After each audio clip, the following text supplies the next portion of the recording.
Hola, ¿qué tal? Bienvenidos a una nueva emisión de América Ahora. Les saluda Xu Xin desde Beijing. En el programa de hoy recordaremos primero el Día de la Soberanía Nacional de Argentina, una fecha de gran importancia para el país sudamericano, ya que conmemora la batalla de la Vuelta de Obligado ocurrida en 1845 y en la que los soldados de la entonces Confederación Argentina combatieron heroicamente contra la Armada anglo-francesa que navegaba el río Paraná. Posteriormente hablaremos sobre la tragedia de la inmigración ilegal a Estados Unidos, que para muchos inmigrantes centroamericanos y sudamericanos representa un sueño hecho realidad o la posibilidad de perderlo todo hasta sus propias vidas. Comienza América Ahora. El 20 de noviembre se celebra el Día de la Soberanía Nacional de Argentina.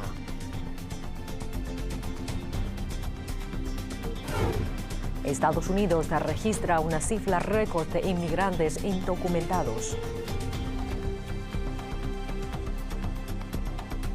El 20 de noviembre se celebra el Día de la Soberanía Nacional de Argentina. Es una jornada muy importante para el país sudamericano, donde se conmemora la batalla que tuvo lugar en Vuelta de Obligado. En esta contienda ocurrida en 1845, los soldados de la entonces Confederación Argentina ofrecieron una heroica resistencia contra los barcos anglo-franceses que navegaban el río Paraná. Nuestro corresponsal en Argentina, Andrés Flores, ha consultado prestigiosos expertos y visitado el sitio donde ocurrió la batalla. En superficie, Argentina es el segundo país más grande de América Latina, y la lucha por reivindicar la soberanía de su territorio tuvo un camino de disputas políticas y combates contra los grandes poderes hegemónicos de la época. Una defensa que se realiza ante dos potencias mundiales. El 20 de noviembre se celebra el Día de la Soberanía Nacional de Argentina, una fecha muy importante marcada por una batalla heroica. La soberanía nacional para nosotros significa como cuidar a nuestro país. A pesar de que la batalla tuvo lugar hace más de 177 años, los trabajos arqueológicos siguen encontrando sus restos hasta nuestros días. Fue uno de los primeros sitios arqueológicos excavados arqueológicamente en toda Latinoamérica por lo menos. Estamos navegando el río Paraná. Sobre estas mismas aguas en 1845 trató de atravesar la flota anglo-francesa. Hoy les proponemos conocer más sobre la batalla de Vuelta de Obligado, el combate que da lugar al Día de la Soberanía Nacional de Argentina. Gastón Scalfaro es historiador y conoce a la perfección los detalles de la batalla de la Vuelta de Obligado.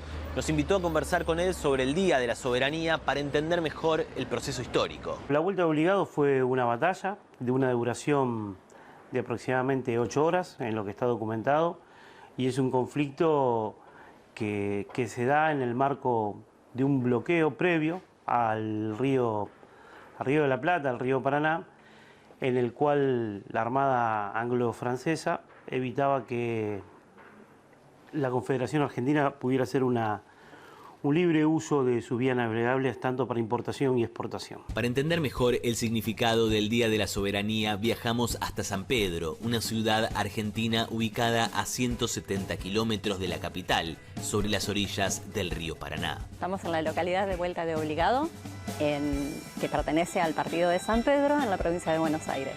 Es el Día de la Soberanía Nacional, justamente el 20 de noviembre, por lo que sucedió acá. O sea, se defendía nuestra soberanía y lo que correspondía a nuestro país. Vuelta de Obligado es el escenario en donde se desarrolló en el año 1845 una batalla naval, donde las fuerzas locales, respondiendo al gobierno de Juan Manuel de Rosas, defienden la soberanía de este territorio frente a una flota compuesta por ingleses y franceses. La flota anglo-francesa perseguía un beneficio económico basado en el comercio y en la libre navegación, a costa de no respetar la soberanía de la entonces Confederación Argentina. Todas las ciudades que estaban apostadas contenían todos puertos más grandes, más pequeños, en donde ellos depositaban su mercadería y hacían, digamos, su comercio. Ese era el interés de las embarcaciones, apropiarse de un lugar y hacerlo propio para ellos, y nuestra gente defendió y por eso es hoy por hoy el Día de la Soberanía. Y a nivel internacional, y si tenemos en cuenta un poco la historia a nivel mundial, es un conflicto que va a estar entre medio de la guerra del opio, la primera guerra del opio y la segunda guerra del opio, donde también los ingleses, con sus ambiciones expansivas, imperiales, se enfrentan con China. Bueno, Argentina tiene su correlato dentro de ese conflicto mundial, característico de mediados del siglo XIX. Una dimensión fundamental para entender el porqué del Día de la Soberanía Nacional en Argentina es comprender la heroica gesta que implicó el combate en la batalla de Vuelta de Obligado. Un combate desigual entre la Confederación Argentina y potencias hegemónicas, con amplios recursos militares y tecnológicos para la época. La Vuelta de Obligado se desarrolló aquí, en Vuelta de Obligado, justamente donde estamos en este momento. Un convoy de aproximadamente 70 buques mercantes y 20 buques de guerra remontan río arriba el Paraná con la intención de llegar hasta la ciudad de Asunción, pero en un recodo del río Paraná se encuentran con el bloqueo, con las cadenas que estaban montadas sobre 20 barcazas, y bueno, se da ahí una espera.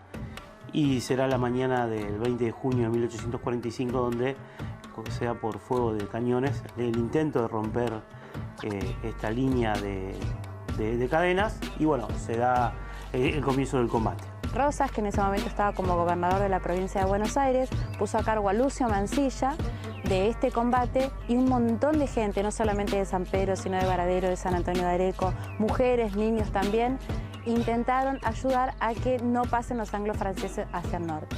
Se puede interpretar la importancia desde varios puntos de vista, desde el hecho de una defensa que se realiza ante dos potencias mundiales, con una superioridad en cantidad de hombres y esos hombres profesionales que traían, y el armamento de última tecnología bélica, lo cual no existía desde este lado. Desde este lado se armaron un poco a las apuradas, un grupo de 4 baterías, que se emplazaron 3 en la altura de lo que es la barranca, entre 20 y 22 metros de altura, y una de ellas de tiro rasante se la denominó porque estaba al ras del río justamente, con la idea de que esa de tiro rasante dañara lo que era el casco de las embarcaciones. Pero las defensas estaban basadas básicamente en las 4 baterías de cañones, con balas de distinto calibre, de distinto pesaje, lo que denominamos libras. A esas 4 baterías se le sumó un cruce de cadenas, un triple cruce de cadenas sostenidas por 24 lanchones menores, y un bergantín, que será el republicano, que si bien era la única embarcación de guerra que teníamos, estaba ocupada en custodiar justamente este cruce de cadenas. Aldo Lamicela es guardaparque de la reserva de Vuelta de Obligado y describe con claridad los objetivos que tenía la flota anglo-francesa para 1845. Los intereses europeos era decir dónde metemos nuestra producción, porque ellos estaban comenzando una era industrial, cosa que desde nuestro punto de vista todavía no estábamos ahí. Ellos tenían que vender sus botas, sus uniformes, sus perfumes, vestidos, etc. Y acá teníamos sal, grasa, cuero, carne, cebo, bueno, etc. Todos los implementos básicos para poder llevar adelante esta industria. Entonces, ese tráfico que se generaba desde Asunción, Paraguay, hasta la República Oriental del Uruguay, con salida a Europa, era fundamental. Pero la flota anglo-francesa no contaba con la premeditada estrategia que desarrollaría la Confederación Argentina para intentar impedir su navegación por las aguas del río Paraná. Un sector del río presentaba condiciones muy favorables para el combate desde el lado argentino, y la clave estaba en la geografía de la Vuelta de Obligado. El río Paraná, como no contiene tantos sectores con barrancas, y por otro lado, en este lugar hay un recodo, el río hace un giro de casi 90 grados. Si ustedes lo ven, en este giro, los barcos en esa época, en 1845, en Argentina todavía eran a vela, pero los extranjeros venían con barcos a vapor. Entonces, esa fue la razón por la que se elige este lugar, para que los barcos bajaran la velocidad y poder atacarlos de la barranca. Para entender mejor su decisiva geografía decidimos embarcarnos y navegar sus aguas en la misma zona donde tuvo lugar el combate de 1845. Estamos navegando el río Paraná. Sobre estas mismas aguas en 1845 trató de atravesar la flota anglo-francesa, pero estaban puestas las cadenas, unas cadenas que cruzaban de orilla a orilla. Detrás de ese mirador entonces estaba ubicada la batería número 1. Sí, la batería número 1. Esa es la que abre fuego, la primera de todas. La primera de todas que abre fuego hacia el medio, pero del medio para acá. Sobre estas aguas se extendieron las cadenas, 360 abrazadas sostenidas por 24 lanchones. Estos barcos franceses e ingleses querían navegar por nuestras aguas y comerciar en territorios que no eran los de ellos. Y ese lugar fue muy importante porque, dado geográficamente la situación, bueno, en el interín no conocían, tuvieron que frenar para poder girar, para poder continuar. El lugar de este combate tenía una particularidad geográfica que podía ayudar a la Confederación Argentina a impedir el paso de los barcos anglo-franceses. Entonces Vieites, que era alguien que se dedicaba a buscar este tipo de terrenos por toda la provincia de Buenos Aires, ya había declarado, contado de la existencia de este lugar, que es la Vuelta de Obligado.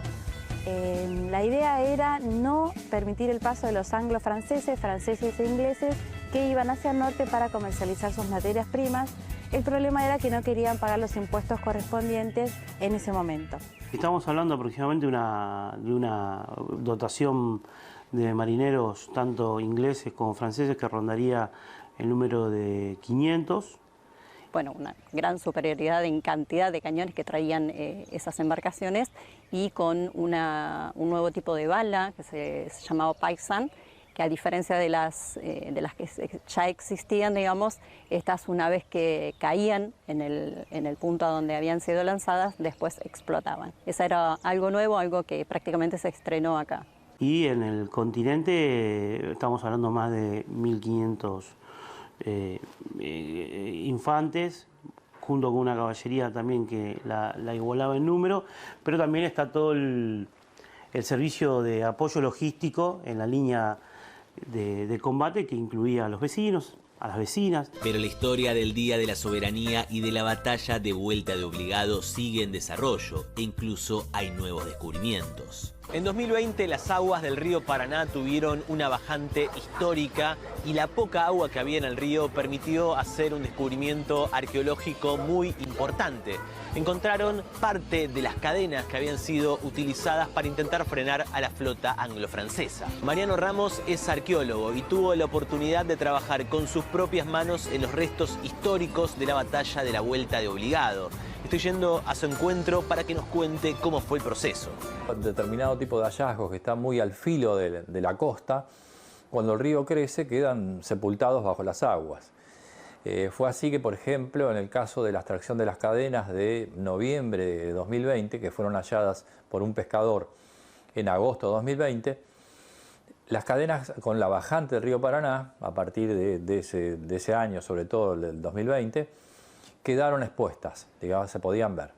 En este momento, esa zona donde extrajimos las cadenas el 7 de noviembre de 2020 está sumergido. Esa zona de costa está sumergida, está bajo las aguas. Nosotros trabajamos aplicando diversas técnicas de campo, que serían excavaciones arqueológicas en los sitios arqueológicos. Esas técnicas arqueológicas son principalmente excavaciones, sondeos, excavaciones en extensión. Fue uno de los primeros sitios arqueológicos excavados arqueológicamente en toda Latinoamérica, por lo menos. Algunos hallazgos de los que habla el doctor Ramos se encuentran hoy en el Museo de Sitio de Vuelta de Obligado, en San Pedro. Contanos un poco qué es lo que tenemos acá en el museo. Lo primero que veo son las cadenas. Cadenas. Bueno, en general todos los objetos que vamos a ver, o la gran mayoría, son objetos que van descubriendo en distintas excavaciones que realiza la Universidad de Luján. Hay dos tramos de cadenas. En este caso, este es el último tramo que se encontró en el mes de agosto, entre agosto y noviembre del 2020, debido a la bajante. Están en agua todavía porque se las debe mantener en agua para que el oxígeno del ambiente no las oxide. Y esto que vemos acá son... distintos tamaños de balas, ¿sí? Claro. De diferentes calibre eran los cañones, tanto de este lado como las balas y los cañones de las embarcaciones enemigas. Y acá ya vemos toda la parte epistolar, ¿no? Las cartas de esa época, los decretos. Exacto, la comunicación entre Rosas y que estaba en Buenos Aires, y Mansilla, que era el gran estratega en este lugar. Y esto que tenemos acá es el mástil. Ese es el mástil, uno de los dos mástiles que tenía el Republicano, que era aquel bergantín del que estuvimos charlando, que estaba encargado de custodiar las cadenas que cruzaban el río. Esta embarcación estaba al mando del capitán Craig, el cual, cuando agotó todas las municiones, y vio la posibilidad de ser invadido y ante el miedo de que le secuestraran, o la precaución de evitar que le secuestraran esta embarcación los enemigos, lo que hizo fue volarlo. O sea, para que no se la queden los enemigos, hunde el barco. Exacto, hunde el barco. La vuelta de obligado es como el sentimiento o la presencia vital de una unidad en términos de lo nacional en función de las agresiones externas. La falta de los medios bélicos, lo que sobró acá fue coraje y patriotismo. Es muy importante para nuestro país, nos hace reflexionar un poquito acerca de este combate, instruirnos. Hace muchísimos años teníamos que buscar en qué libro teníamos algún párrafo con respecto a la vuelta de obligado. Por suerte hay muchísima bibliografía y podemos instruirnos y sacar nuestras propias conclusiones de lo que pasó. El punto es poner en el mapa a la Argentina como una nación independiente que tiene que ser respetada como tal. Se puede decir que bélicamente se perdió la batalla. Sin embargo, esa batalla tenía un porqué. Custodiar la soberanía o hacer respetar la soberanía de esta tierra, y eso sí se cumplió. Porque después de esta batalla, unos años después, hubo un pacto, el pacto de Arana-Marcau, que lo firmó primero Inglaterra y después, algunos años después, Francia. Eso hizo que nadie más volviera a navegar, ningún país más extranjero se animara a navegar sin permisos las aguas de este río. Quizás el gran aprendizaje del Día de la Soberanía tenga que ver con que, a pesar del resultado inmediato de la batalla, el fin último logró conseguirse algunos años más tarde, y en gran medida como consecuencia de aquellos heroicos hombres y mujeres que se enfrentaron a las tropas anglo-francesas para defender la soberanía. Estados Unidos ha registrado este año una cifra récord de inmigrantes indocumentados. Para llegar hasta allí, la mayoría han tenido que soportar un largo y arriesgado viaje. Una de las partes más peligrosas es cruzar de Sudamérica a Centroamérica a través de la frontera entre Colombia y Panamá. Veamos por qué.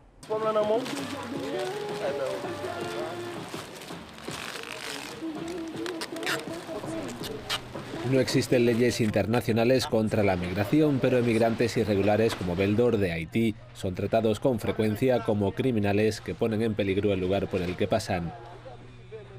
Cuando decidió empacar sus cosas y dejar su ciudad natal, buscaba precisamente una oportunidad de estudiar las mismas leyes que se usan para tildarlo de delincuente. Cuando terminaste mi colegio, yo entré en facultad de Derecho. Después de 2 años, yo tenía sueño que estudiar relaciones internacionales. Pero mi familia no tiene hace mucho plata allá para hacer eso. Y yo tengo un prima en Argentina, me dice que facultad gratis allá. Y yo fíjate por internet y yo dice, bueno.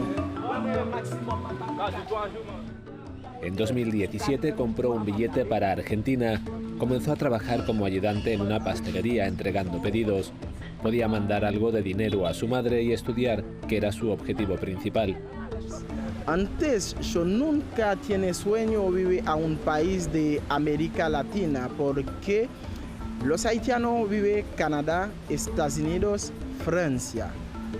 Y bueno, yo compré el tiquete y entré en Argentina. Yo entré en Argentina en 2017. En 2017 yo trabajaba como ayudante a una panadería. Mi sueldo viene por mes $19,000 pesos y $950. Yo decía, bueno, un buen país, yo tengo que estudiar, trabajar, ayudar a mi familia allá.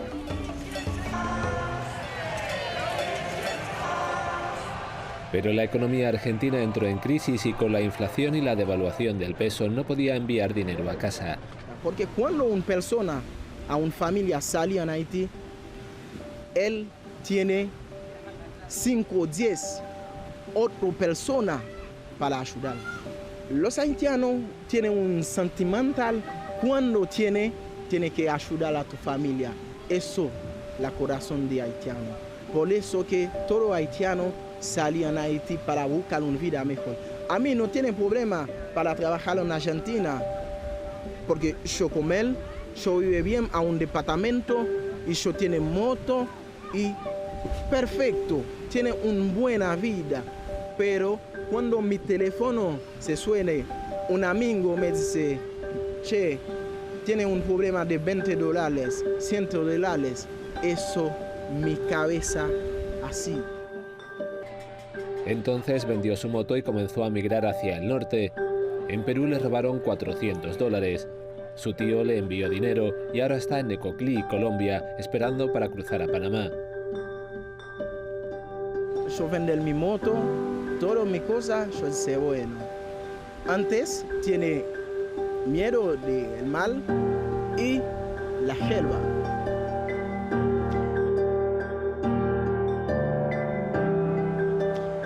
Ahora no tiene miedo de eso, porque mi destino a mi mano. Solamente yo tengo confianza en Dios. Dios me ayuda para ir allá. Yo compro el tiquete para 5 personas. El tiquete del precio 160.000 pesos colombianos. Yo voy a checar y después subirla en el barco. Historias similares pueden escucharse aquí. Necoclí es una ciudad costera. Al otro lado está Panamá. Desde aquí los migrantes tardan 1 hora en barco por el Golfo de Urabá hasta un lugar cerca de la frontera panameña. Entonces comienzan un peligroso camino hacia el norte a través de 575.000 hectáreas de densa jungla, conocida como el Tapón del Darién. La migración ha aumentado tanto que este año Necoclí, una ciudad de 20.000 habitantes, está repleta de migrantes de Haití, Cuba, Venezuela y varios países africanos.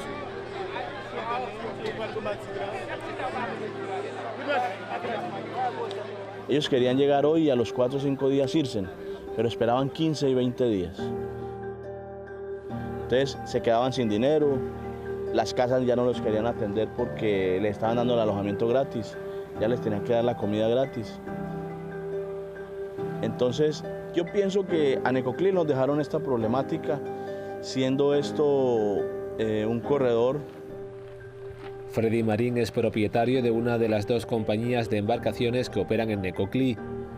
Explica que antes daban servicio a 1.500 migrantes al día, pero en agosto los gobiernos de Colombia y Panamá decidieron contener el flujo de migración y señalaron que solo permitirían cruzar a 650 personas al día. Esta cifra bajó a 500 en septiembre, lo que creó un cuello de botella en Necoclí. Muchos tuvieron que esperar a veces un mes para comprar su billete de barco. Pero están aquí en un espacio donde es feo, donde está la playa ocupada por ellos, con plásticos negros, no tienen comida, no tienen plata, entonces permitámosles pasar. Entonces es un problema que hay, que nos los han dejado a nosotros y no debe ser así. Lucille, de 34 años, es haitiana, lleva 25 días sin poder salir de Necoclí. Cuando llegamos el hotel costaba mucho dinero, así que vivimos en una tienda porque la vida es muy cara. Cuando se marchó de Haití hace 5 años rumbo a Brasil, pensaba que había dejado atrás sus problemas. Me fui de Haití porque no había trabajo. Era un gran problema. Los niños no podían terminar el colegio. En Brasil, después de vivir 5 años de crisis política, tuve que recoger las cosas y marchar.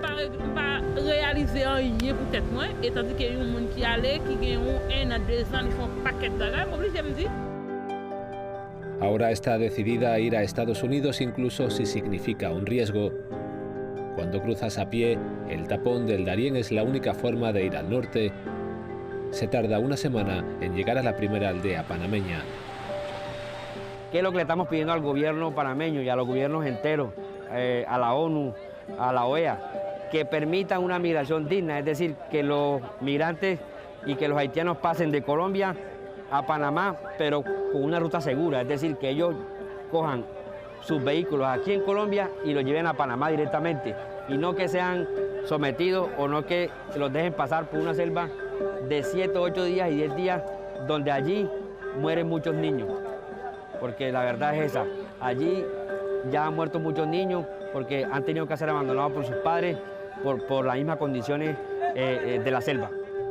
Wilfredo Francisco Menco Zapata es un técnico local de derechos humanos. Afirma que la ciudad no está lista para recibir este flujo de personas. Para atender los derechos humanos básicos, la ciudad necesita agua potable, comida suficiente y servicios médicos. Están pasando muchos niños, de hecho ellos todos los días acuden a atención médica en la Cruz Roja, alrededor de 50, 60 niños diarios están pidiendo consulta médica porque ellos están enfermos, porque ellos son de todas maneras una población delicada. UNICEF indica que aproximadamente 9.000 niños cruzaron hasta octubre de 2021 el tapón del Darién, una cifra récord. La mitad tenía menos de 5 años. Las autoridades locales advierten de este peligroso viaje, pero para quienes han hecho ya numerosos sacrificios para llegar hasta tan lejos, se trata de un reto más. Ese sitio, además de ser inhóspito, también hay presencia allí de grupos armados, al margen de la ley, que extorsionan y que le roban a los migrantes. También cometen abusos sexuales contra las mujeres. Ya he sabido de que muchas mujeres son víctimas de abuso sexual por parte de estos grupos, que les quitan todas sus pertenencias y, aparte de eso, desintegran a las familias que van en la ruta. Y muchas familias han tenido que regresar porque no han podido continuar la ruta porque precisamente han sido víctimas de robos y de abusos contra ellos. Las autoridades colombianas de migración esperaban 150.000 personas en esta ruta en 2021. En 2018 entrevistamos a varios migrantes que se preparaban para cruzar el tapón del Darién. Ese año pasaron solo 9.222 personas. En Necoclí, Lucille viaja con su marido y sus 4 hijos. 2 son niños pequeños. Han vivido en tiendas cuando no tenían dinero suficiente para un hotel. Sabe que la parte más dura está por venir, pero asegura que no tienen nada que perder y que solo espera un futuro mejor. Abandonar ahora no es una opción. No, moi quitté Haïti parce que situation pas bon. El viaje ha sido difícil, pero cuando hablo con mi familia, están decididos a continuar hasta Estados Unidos, con esperanza de poder tener una vida mejor.